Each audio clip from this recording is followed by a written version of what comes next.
If I say something, I do this, by the way, I'm such a jerk. I'll say something totally weird around someone's phone intentionally so that Facebook hears that. And then the ad starts showing like diapers and pregnancy stuff just to screw with people. Anyways, it's amazing how much overload happens with social media. This is why people come to this podcast, so they can learn to not keep their phone unattended around James Dwiggins. You talk about it privately, we talk about it publicly. This is the Real Estate Insiders Unfiltered podcast. Welcome again to the Real Estate Insiders Unfiltered podcast, where Dwiggy here acts like a complete idiot for a good portion of it. What up, Dwiggs? Yeah, you were on one today. It was fun. Yeah, I mean, I was having a good time talking Spicy about getting James. canceled from Facebook and what a dumpster fire that place is. So that was fun. Talk to us about Scott Vancea, co-founder of Optimized 5. This is a fun conversation, by the way. Yeah, man, he's a deep cat, which I like. I'm here for that kind of conversation. He talked about the coolest tools he's seeing out there for the industry, and spoiler alert, it's not what you think. He talked about the platform concept of real estate, where AI might fit into that. The future of sales, also not what you would think. Very pivoting and going 180 degrees from where everyone else is telling you to go. The fun and difficulties of being an entrepreneur, and then just a fun philosophical conversation about business, life, getting older, success, how we measure it, what's really important. It's a really thoughtful conversation that covered a lot of ground. You're going to dig it. Put it in your ears, kids. Scott, welcome to the podcast. Gentlemen. We are excited to have you on this beautiful April day where we've all been talking about the stock market, having a fantastic time. Talking about your 201k. Yeah, that's a good way of putting it. Yeah, for sure. Our moms and I just dads want to cry right funds. now. Yeah. Don't cry. I just want to cry. It'll be fine. No, I know. Everyone's like, James, calm down. It's going to be okay. And I'm like, well, you don't know shit. We don't know what's going to happen, but we'll hope it's going to be okay. But on a positive note, Keith, before we jump in, interest rates are better. Woo! Yeah, interest rates are better. It feels weird when when the world is burning to the ground to be like, well, hey, but at least interest rates got better. But that is a fact that usually interest rates and the stock market tend to follow each other in the same direction. So is it weird that like we are, maybe it's a selfish thing because we've been in a recession for 3 years and we're like, all y'all doing great, you can go screw yourselves, and like now that everybody else is starting to feel that we're just going, yeah, I mean, that's what it feels like. I would encourage our brothers and sisters in the industry of residential real estate to not cheer when you're at Starbucks, but if you want to celebrate quietly in the corner with some friends in the industry, feel free, but maybe let's not post about how cool it is that rates have gone down. Yeah, let's just keep that between us. Yeah, don't worry, we're not recording, James. Hey, Scott, how's things? Doing great, man. Awesome. I was just gonna let you guys go for a few minutes and do your thing, but it happens. Doing awesome. Thank you so much for having me on. And yeah, I heard something about 4 projected cuts this year. So anyway, we'll up from 0 previously, then 2, now 3, now 4. We'll see. All the tariffs could be gone by tomorrow based on what's happening right I now. mean, So it's a dynamic environment. Exactly. Scott, so bringing it back to you. Sorry about the riff there for a sec. Yeah, I love it. So you've been in the real estate space, though, tech space, since 2011. Tell us a little about your background, and then quickly what Optimized 5 is, because you guys are doing some really cool stuff over there. It's a fun name, by the way. Yeah. Thank you very much. So I was in real estate tech for years. I worked for Hewlett-Packard Software. I worked for an IT tech company for a while, selling You're like an OG nerd. IT tools, which just sounds super sexy. I know. Well, you said Hewlett-Packard. Well, here's the thing. Yeah, HP, Hewlett-Packard. I actually worked for a cool, slick real estate, software company that got acquired by Hewlett-Packard. Sure. Then That's we weren't the cool story anymore. you tell at cocktail parties, Scott. Seriously, I had a full head of hair back then too, so super slick. But I was also a real estate investor, and in 2011, a company called SmartZip came around, and then Keith knows SmartZip well, and they were doing data analytics, predictive analytics in real estate. So I went to work with those guys, and that was really cool and fun. And then we acquired a company called Reach 150, which is still around. This does testimonial automation, that kind of stuff, right? In real estate mostly. Of our company. There you go.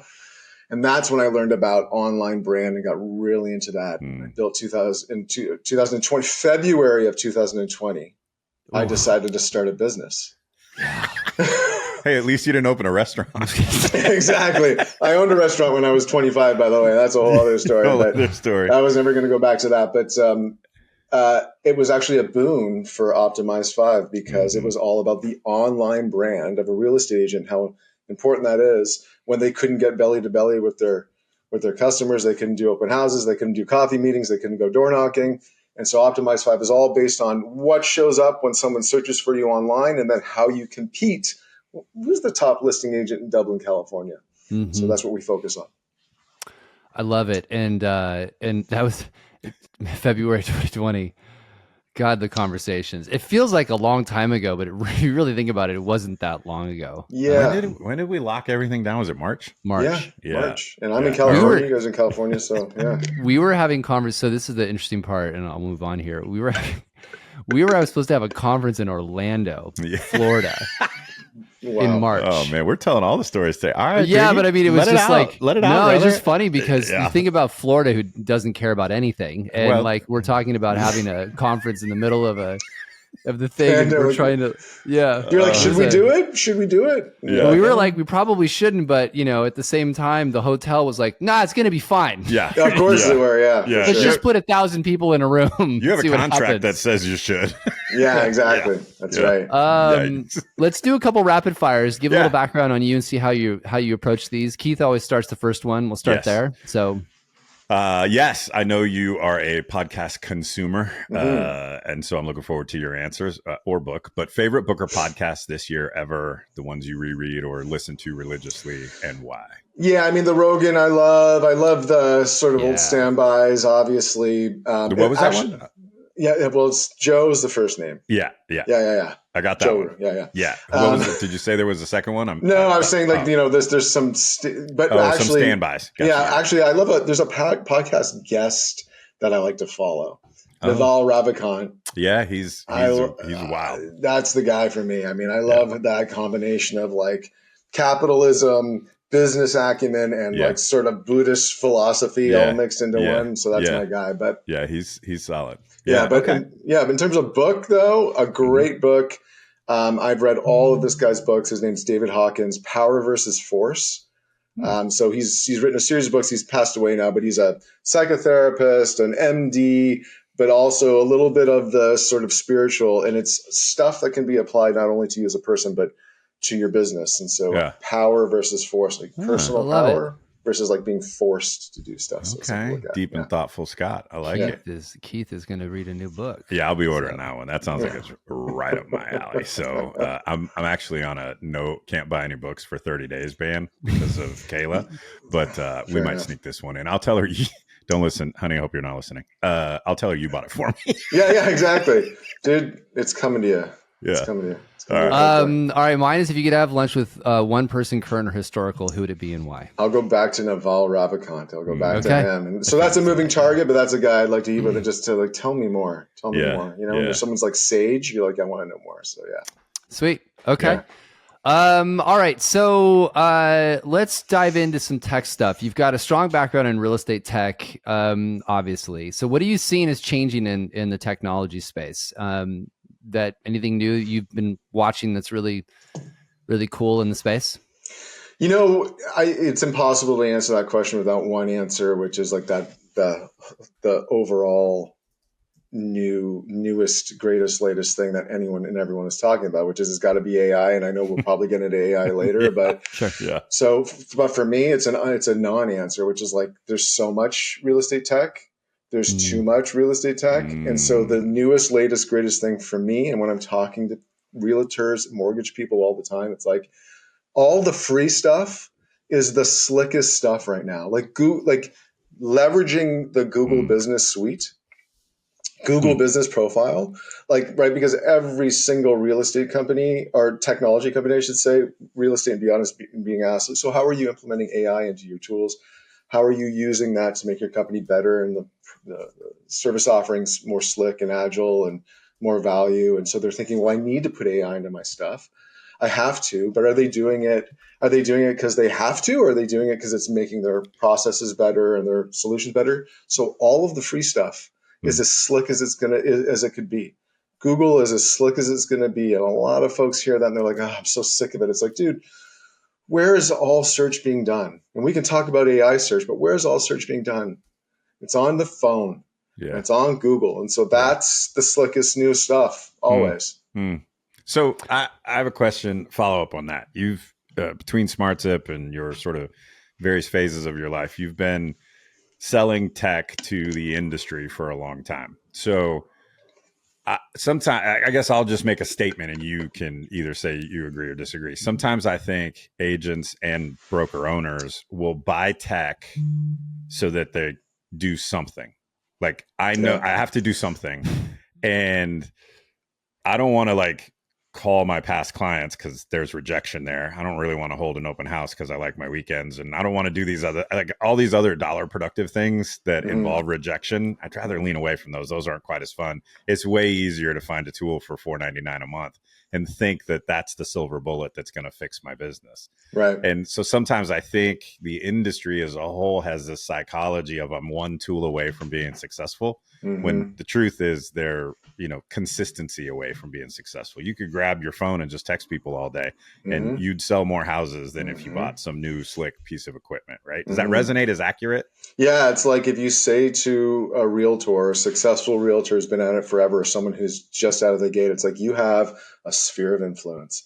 And then all of a sudden someone comes over your shoulder and says, and you can automate the outreach to all of them. And you can do this and you can do that and you can push them and then you can automate mailers and then you can use data analytics for geo farms and blah, blah, blah, blah, blah. And it's like, look, it's all sitting here in your hand and it's free. It's just that you actually have to do that piece that really good real estate agents do, which is get belly to belly in front of people or, send them a real message about them. Right. And it's like my LinkedIn profile from day one, from whenever LinkedIn started for me, I'm going to be 50 this year. So I don't know, has it been 25 years? My LinkedIn profile is Scott F. Vancea. So when I get an email that says, hey, Scott F., I know it's just automated. And if it's from the guy who sold my house last year, you've lost me. So yeah. Not exactly the warm fuzzy. Yeah. Right. And that's where we come into that too much tech. It's like brokers are being convinced by salespeople who are calling them en masse that they need all this stuff. And it's like, well, what's free and organic that your folks aren't doing now? And how can you teach them to? Well, and if you're going to spend the money, implement it. That's the thing. Like if you're going to stroke the check, take the time to plug it into. I'll give you the quick story time just because it's crazy, and then we can get back on track. But I spoke at an event last week, and there was a panel of top producing agents, real estate professionals. And I mean, top producing. This is Northern California. Average sales price is crazy. In 5 years, this lady went from being a brand new licensee to selling, I'm going to screw it up, but it's some insane, she had 30 million in contract at the event. Like while she was sitting at the event, she had 30 million either in contract as listings or in contract to be sold. So of course, someone in the audience asked, how'd you do it? How'd you do it in 5 years? Her answer was, brace yourself, print ads. I love it. Print ads. I love it. Which, I mean, at first I was like, stop, like get out of here. And then as I thought about it, what matters the most is that you do it consistently. And then I also think there's this 180-degree rule. Like if everybody else is trying to figure out how to be a social media influencer, maybe you should try to dominate print because there's not as many people there. My wife still grabs the Diablo magazine, there you go, Keith, and brings it home. And I look at it when it's on the counter to look at all the pretty photos of the homes and the stuff. I mean, there you go.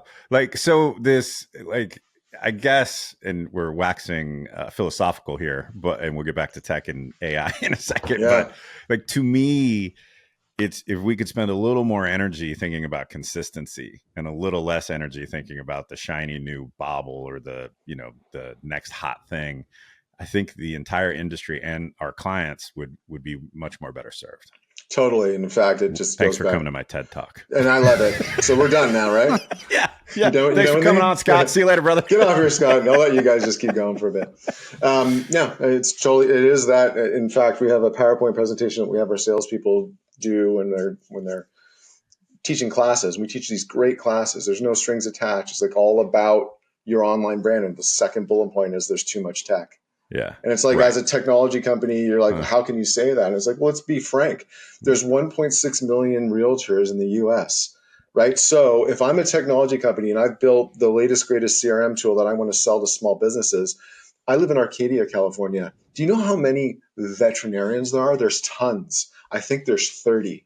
You know how many realtors there are? 7,000. So like if I'm going to sell and try out my software, I'm going to call, there's only one industry where the decision maker publishes their cell phone number and I can call them en masse. And that's why realtors are getting bombarded with all of these tech calls all the time. Interesting. At the end of the day, to your point, Keith, have you thought about that? Because it's all about community. It's like James, you just said about the Diablo magazine. It's like we are buying homes and communities and we want to be part of the community. And it's that sort of real, this person went out of their way to put an ad in the magazine and talk about themselves. And I find that compelling. Let me jump this because I'm not saying things. I actually agree with everything you guys are saying. I don't have much to add other than if you look at your screen time on your phone, your screen, the usage, and you go back, like it's just gets worse. We're spending so much time being distracted from stuff. I got the opportunity, and I'm going to bring this full circle, but I got the opportunity to get banned from Facebook. It's the greatest thing. I know. I love it. I love it. It's the greatest thing that ever happened for me. Let me just interject real quick. When I got banned, I'm a Canadian. I had to send them my green card, picture of my green card, so they would let me back on. So anyway, continue. Yeah. Well, I sent them my driver's license and they were like, yeah, screw you, you're out. So it was greatest 2 years of my life to not have to be on social media, that dumpster fire of what it is. And I ended up getting back on with a fake account. So Facebook, you're listening, go screw yourself. I do have a fake account. It's not fake, it's really you. It's really me, but I had to make up a bunch of shit to get back on the platform. Anyways, the point, I'm in a good mood today. The point is, I'm here for it. It is interesting when you think about how much we're overloaded. With everything. We're just overloaded with just constant stuff. And then the algorithms, like if I say something, I do this, by the way, I'm such a jerk. I'll say something totally weird around someone's phone intentionally so that Facebook hears that. And then the ads start showing like diapers and pregnancy stuff just to screw with people. Anyways, it's amazing how much overload happens with social media. But let me bring this full circle. This is why people come to this podcast. They do, because they know that we're going to say something stupid. So they can learn to not keep their phone unattended around. Exactly. But I want to make this serious, though. For sure. What is really interesting to me is the moves that are going on with the space. So I think it's relevant for us to talk about artificial intelligence, Rocket, Redfin, Mr. Cooper, ICE, Zillow. In fact, this is a discussion I had with Inman, was they should have a panel where it's Zillow, ICE, and Rocket talking about this fully collective ecosystem where or a cage match. Forget a panel. Just get a cage match. Seriously. There's Keith back. That's 1001 trial by combat. That's right. But it's effective. But it is interesting if you think about this, the way this could go. And this is going to be my question. You're seeing what we've been talking about for a long time about a seamless experience. But now you've got multi-billion-dollar corporations pushing this platform, and for the longest time, people keep saying that, we're always going to buy with a realtor. And I do believe that a realtor will be involved in the process. I genuinely believe that. But are we closer, in your opinion, to having a bot handle more of this? Is that the right terminology, Keith, calling it a bot? For AI, yeah. So yes, correct. So a bot to handle this, a lot more of this process from beginning to end? Again, you can tell by my hairline, I've been around long enough to know that, when the internet first came out, real estate agents were becoming obsolete within 60 to 90 days. I remember that. Right. And so, but now are we getting closer? It sure feels like that. But on the flip side, I was scrolling through Instagram Reels the other day, as you do, and this great post popped up. And I don't remember who the guy was. It was a podcast. And he said the greatest thing I ever said because he immediately found it compelling and it resonated. He was like, it was probably us. I think it was Keith. But he said, it wasn't you, James. Sorry. No, he said the greatest thing. He's like, look, the future of sales, like in general, is face-to-face, live, belly-to-belly sales because of AI, because no one is going to trust what they're reading anymore. And in fact, I thought about it, and I can smell AI generated email responses a mile away. Mm-hmm. And so can both of you. Yeah. Some, if they're really good, I guess I'm not smelling them, but I am catching a whiff, and I can tell now. And you think of the enterprise salesperson standing up in front of a group of people selling software into a bank or whatever. At the end of the day, I don't know who I'm dealing with anymore. And that's happening very quick because the AI is so fast and we're all leveraging it. We use it. Everyone's using it. That I believe that the realtor, I mean, to your point, a lot of the process is going to get trimmed down, streamlined. More efficient. Yeah.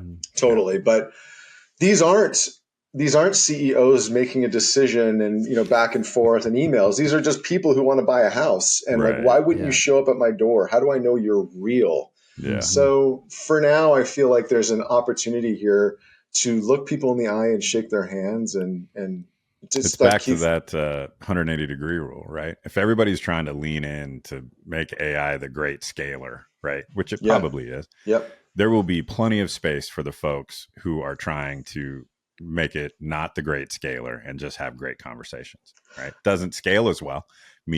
Popping by or, putting the booth at the farmer's market or all that old, air quote, boring, old way of doing real estate. But it doesn't, if you do anything consistently, you can win market share. Full stop. Yeah. When we talk about Google Business Profile, like the best of you showing up, there's this happens all the time. A great prolific real estate agent who's been at it for 30 years and built this great sphere of influence is losing business to the new buck on the scene who's got a Google Business Profile with 150 reviews. It shows the best of them. It's SEO optimized and all that.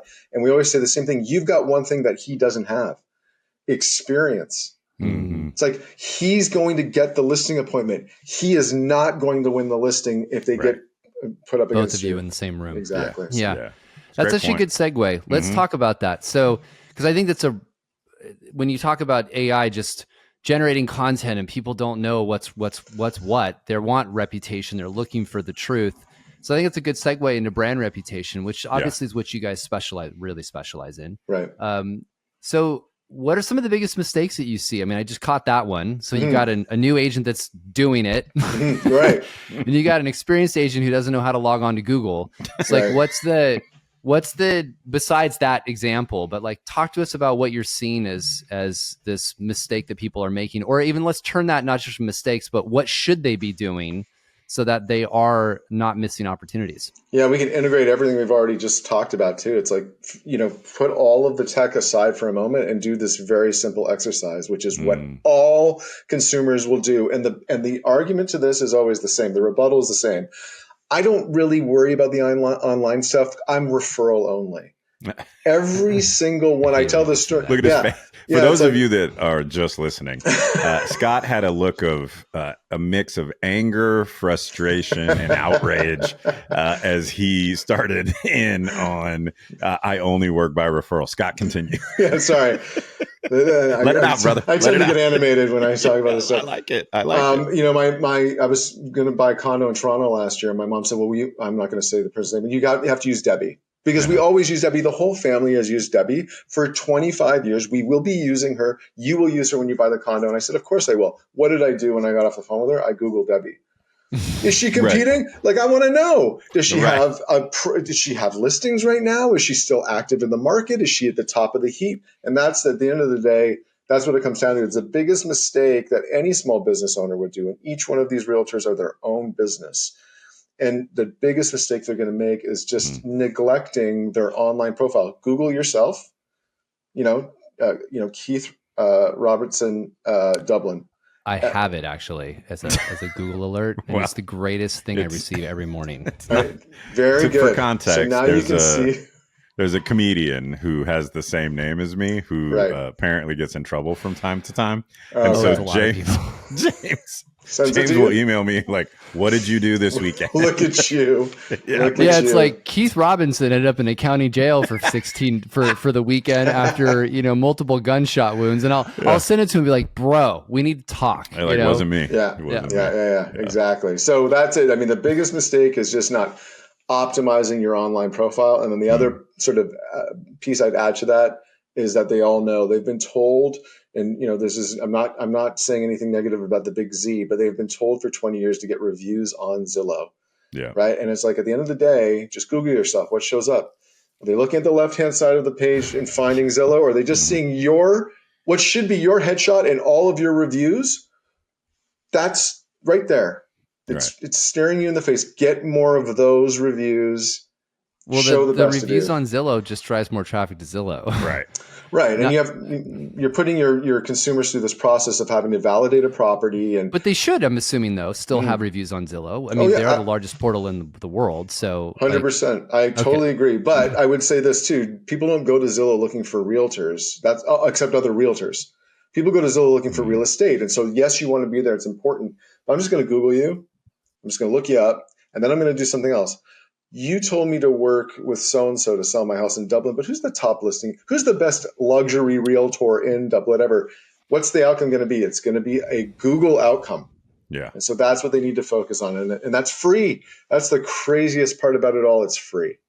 Mm-hmm. So if you could give someone advice, like what are the biggest mistakes you see in their online presence, and what, like, how can I solve that? Right. If I'm like, all right, I heard Scott, he went on his rant. I believe him. I've done nothing with my Google business page. I'm a hot mess when it comes to my stuff online. What would be your advice on improving someone's online presence? Yeah, there's one thing very particular to real estate agents that is unlike mostly any other industry, which is that because they keep moving their business location, right? So if I'm a pizza place in town, or I'm a mechanic or whatever, I'm probably in the same place for 10, 20, 30, 40, maybe I move once. But realtors are going from brokerage to brokerage, which means that their name, John Smith Remax, John Smith Keller Williams, John Smith Next Home, their name keeps changing.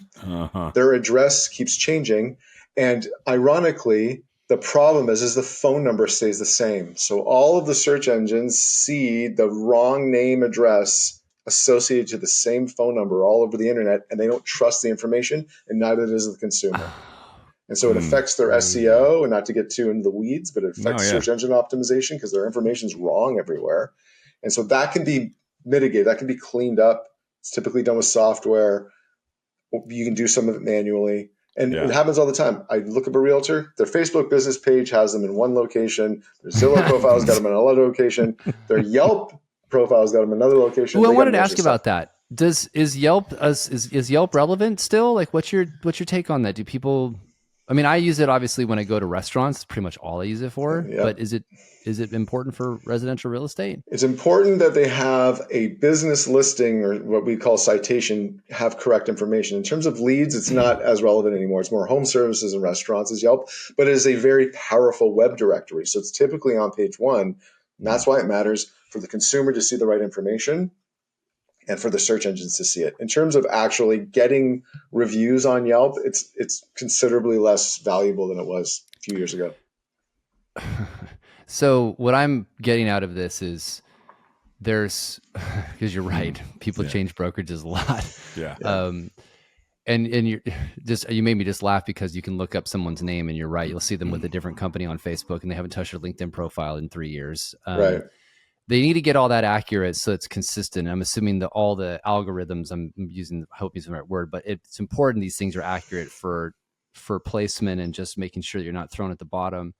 What about updating the content on all of those things? Is that important too? Like, do the algorithms go deep if you haven't posted anything on LinkedIn for a while, or you haven't posted anything on your website? Like, is that still part of that process? Yep, it's a great question. It is from an SEO perspective for sure, but there's an acronym that SEOs use all the time, which tells you everything, which is NAP, name, address, phone. So it's the three most critical pieces, and that's why I highlighted it. And to your question, James, does the other content matter? It absolutely does. Depending on what it is and where it is, will affect actual ranking. And a gem I will throw out to your audience if they leverage it, please, they should, is Google reads the content of the Google review and uses it for ranking. Every realtor has been told for 20 years to write a blog every single day about luxury real estate because they have time to do that. For Luxury those of real you estate in that aren't Dublin. watching on video, he's doing animated typing hands, which Yeah, is sorry, super fun. Yeah, I'm just the eyes for the audio listener. You're doing Thank great. It almost looked like Ricky Bobby for a minute, like he was. Second place is the first loser, Scott. Yeah. I love it. Yeah, so they've been told to write blogs. They've been told to do this because you're supposed to provide great value to the consumer. But really, the truth is why you're really supposed to do it is one day your blog's going to pop up when I look for luxury real estate in Dublin, which is never going to happen. Right. Because you've got Realtor.com and Redfin and Home, blah, blah, blah. So Google's actually going to pull out keywords. When I say that James Dwiggins is the best luxury realtor in Dublin, and I Google best luxury realtor in Dublin, there's a correlation made that will elevate their ranking on Google. So get those Google reviews, not just because of the number of the reviews or the recency of the reviews or the star rating, but the content. That is your content, and you can let your customers write the content for you. Well, that was a hell of a gem. Yeah. There you go. Interesting. All right. So I got to ask this question because my guess is the number is staggering. So you spend a chunk of your day looking at real estate professionals and other businesses' Google pages. Let's say if you look at 100 of them, out of that 100, how many of them would you grade a, I don't know, a B plus or better in how their Google business page looks? 7. 7. Okay, that's better than I thought. Out of 100. 7 out of 100? Oh, 7 out of 100, not 10. Yeah, that's worse than I thought. I take it back. I was like, unless You I said got the 100. math wrong. Yeah. 7. So Yeah, a vast majority are terrible. Yeah, in fact, we go into every meeting saying to our potential customer that you are leaving here with action items, whether you hire us or not. It doesn't matter how great the work you've done. And that's good. That's a good thing. No, none of them are perfect. Right. Yeah. Even our own's 99% because it's a moving target and Google unilaterally goes in and makes changes without telling the customer. Isn't that part of the problem? Like, yes. And what I mean by that is real estate professionals didn't become real estate professionals because they wanted to manage their online business page. Right. Like that's not why they got in the business. They love helping people. They have a tremendous skill set at navigating people through a really stressful transaction. Like they are not interested. So how do you combat that? Like, how do you combat this isn't what I signed up for? That's so we teach classes and say like, here's how you can do this on your own. Is it like a quarterly audit or? Yeah, we do monthly audits of our own clients and they should as well. By the end of the day, it's like they shouldn't have to do this stuff, but yet they have to. And so, real estate agents should be marketing properties and marketing yourself and doing all this, but, trying to sell homes. And now you got to worry about this like widget thingy that is so important. And so it's very challenging to do. They can do it in a way that's streamlined and but they need to dedicate time to it. And maybe it's an hour a month. Yeah. Yeah. Is an hour a month enough or not really?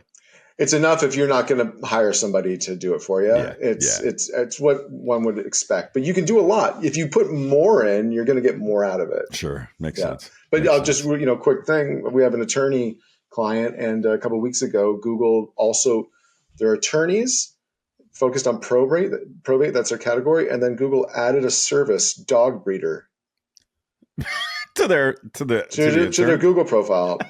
And maybe the bot saw an old vet that was there. We don't know. So many bad jokes. Oh, like the address used to be a veterinary clinic in the 80s or whatever. It picked it up and slammed it on there. That's why it's so important because it brings down their SEO.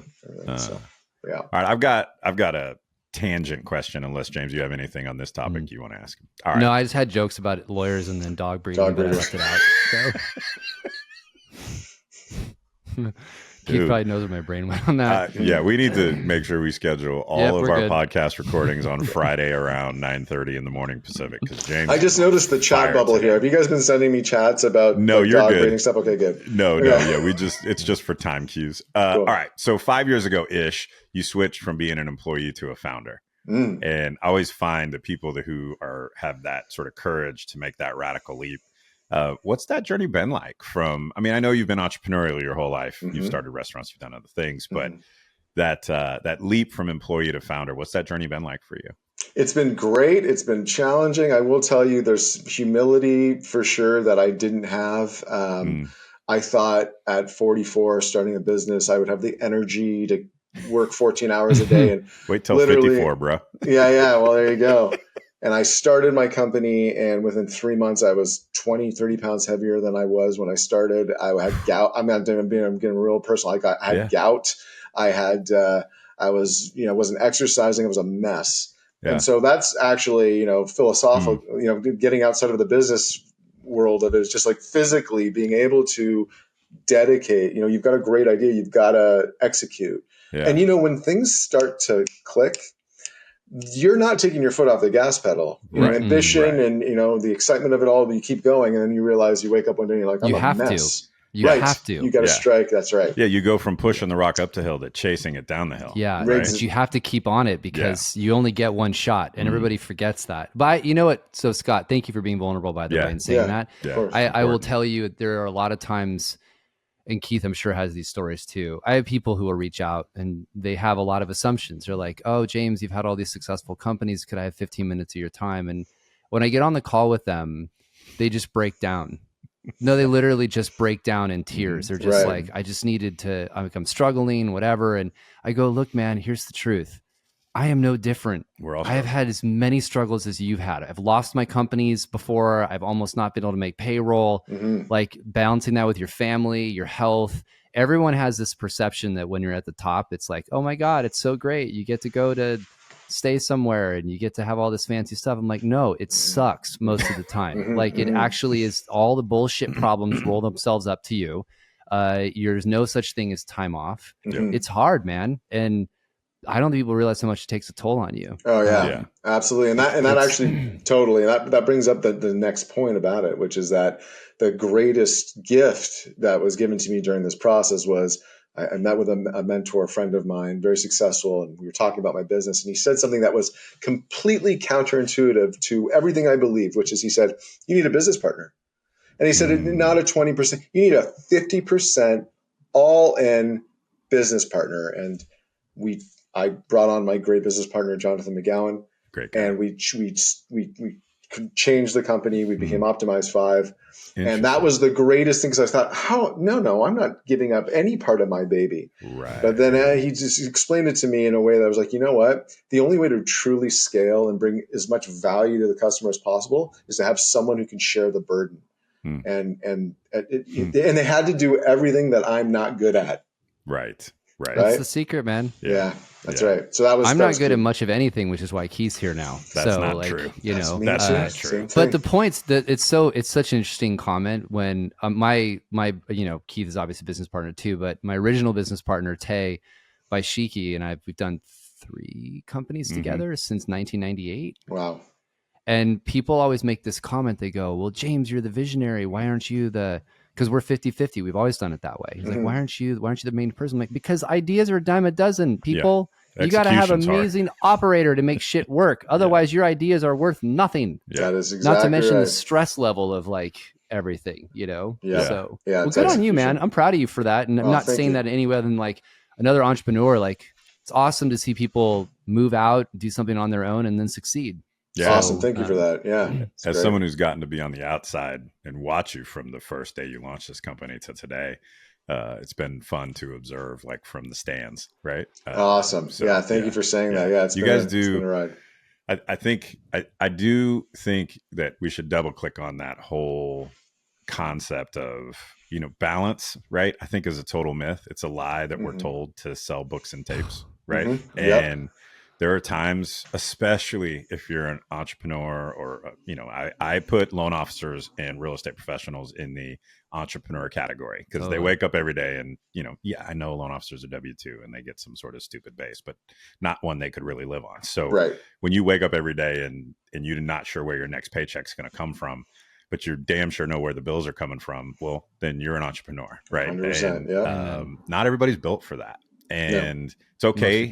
You need to determine that you aren't. And if you aren't, it's okay. Go do something different. But if you are, then balance is a myth, man. That the analogy I used to use is, which is funny because I'm not a ballerina, but stick with me, audience. So you see a ballerina would pay for on that. point, right? They look elegantly and perfectly balanced. They're just standing there on point, looking graceful, like it's effortless. But every muscle in their body, from the tippy top of their head to their end of their big toe, is straining and working to create the illusion of this effortless, perfect balance. Right. And that's how life is. Yeah. You can see on social media somebody who looks like they got all their shit together, but the truth is and you might even meet people who seem like, golly, how they figure that out? Well, you know how they work really damn hard at it all the time. And they say no to stuff all the time. And they have hard family discussions about what are we going to do this weekend? Because we've got this and that and the other thing all the time. They work at it hard. And that's how you can either create the illusion or actually create the effect of balance. But it's not just this natural state that is created. I didn't realize that what was going to make life better for me was removing things. You know, when you're younger, it's like, oh, I'm going to try doing this now. I'm going to eat what I want. I'm going to add alcohol and cigarettes and, and more consuming and more. Now it's all about, at our age, it's like, stop this, stop this, stop this, stop this. So true. And it's like, stop eating sugar, stop drinking coffee, stop Eat drinking more alcohol. Protein. Yeah, exactly. It's like, so true. Dang. Things. All right. Very relevant. This is a good pod. I like this one. Yeah, this is some good life shit in here. Scott. I'm about it. We're making all right, Keith, take us home. Yes, sir. We end every podcast with this one. So other than hire Optimize 5 to clean up my my social presence, if you were an agent or a brokerage, what's the one thing you'd implement today to help your business for 2025? So other than online presence and the best of you showing up, it is to, it's a cliche, but that, you have a plethora of opportunity in your business today in the people that in your sphere of influence. Yep. That is where it's at. Yes, you always want to find new opportunities, but at the end of the day, that is your treasure chest of value that you can bring to people who know and love you and trust you, and everything can come from that. You don't need to, it's like someone said to me recently, you should be expanding outside of the US. I'm like, yeah, but there's lots of opportunity right here, right now. I don't need to find it everywhere else. I've got the tools to put this together now. So just, double down on your sphere, the people that trust you. You're in a relationship business. You're all, consultants to your sphere. That's the opportunity. And then I'm just still going to go back and say, and make sure that the best of you shows up when someone Googles you. Yeah, they're all going to Google absolutely. you. Yeah. And they should, by the way, we don't really plug products, but everybody should check it out. We'll put a link to you guys in obviously our show notes so people can go do that. Yeah, absolutely. And it resonates with me whenever I'm looking something up. I go online, I type in the name, I look for the reviews. Everybody this is what we all do. Yeah. So, and they don't need us for that. I mean, this isn't about us. This is a big behemoth with a big G. Everybody knows what it is. And so I agree. Great. Scott, thanks for appreciate being here, you, brother. man. Awesome. Great to talk to you guys. Talk to you soon. Appreciate it. See ya. Yep. You don't want to let Keith down, do you? Hit subscribe, and not only will you never miss an episode of this podcast, but you'll also never make Keith sad. He's easily entertained.